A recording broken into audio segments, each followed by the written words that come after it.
আসসালামু আলাইকুম রহমতুল্লাহ। আশা করতেছি আপনারা সকলে অনেক ভালো আছেন। আজ দেখাবো আপনাদেরকে ল্যাপটপের উইন্ডোজ 10 কিভাবে আপনারা রিসেট করবেন। এই যে দেখতে পারতেছেন আমার ল্যাপটপ, এখানে উইন্ডোজ 10 ইনস্টল করা আছে। এটাকে আমি ফ্যাক্টরি রিসেট বা একেবারেই রিসেট করতে চাই। ধরেন আপনার ল্যাপটপ আপনি বিক্রি করবেন অথবা অন্য কাউকে দিতে চান। তো সেক্ষেত্রে আপনার ল্যাপটপে যে সমস্ত ডেটাবেস বা যে সমস্ত ফাইল আছে এগুলো অন্য কাউকে বা অন্য কারো হাতে যেন না যায়, এজন্য আপনি ফ্যাক্টরি রিসেট করতে চান। তো সেই ফ্যাক্টরি রিসেট বা একেবারে নতুনের মতো কিভাবে করবেন সেটাই আজকে দেখাবো।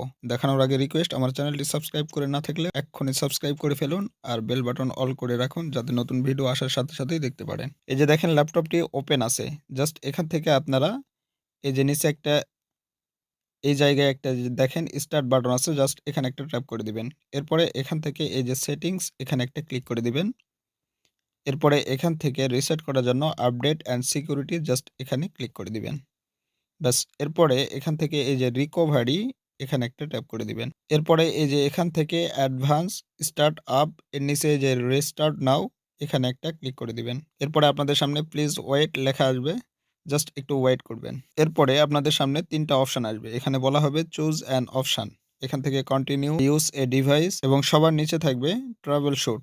জাস্ট সবার নিচে যে অপশনটা এখানে আপনারা এভাবে ট্যাপ করে দিবেন। এরপরে ২ টা অপশন আসবে দেখেন। এখান থেকে আপনারা নিচের অপশনটা কখনোই চুজ করবেন না। উপরে যে রিসেট দিস পিসি জাস্ট এখানে সিলেক্ট করবেন। এরপরে আবারও ২ টা অপশন আসবে। এখান থেকে রিমুভ এভরিথিং এটাকে সিলেক্ট করবেন। যেহেতু আপনারা ল্যাপটপের সমস্ত ডেটাবেসগুলো রিমুভ করতে চাচ্ছেন, এজন্য রিমুভ এভরিথিং এটাকে সিলেক্ট করার পরে আপনাদের স্ক্রিনটা ব্ল্যাক হবে। কিছুক্ষণ ওয়েট করবেন। এরপরে আপনাদের সামনে এরকম ২ টা অপশন আসবে। দেখেন, একটা হলো ক্লাউড ডাউনলোড এবং নিচে লেখা থাকবে লোকাল রিইনস্টল।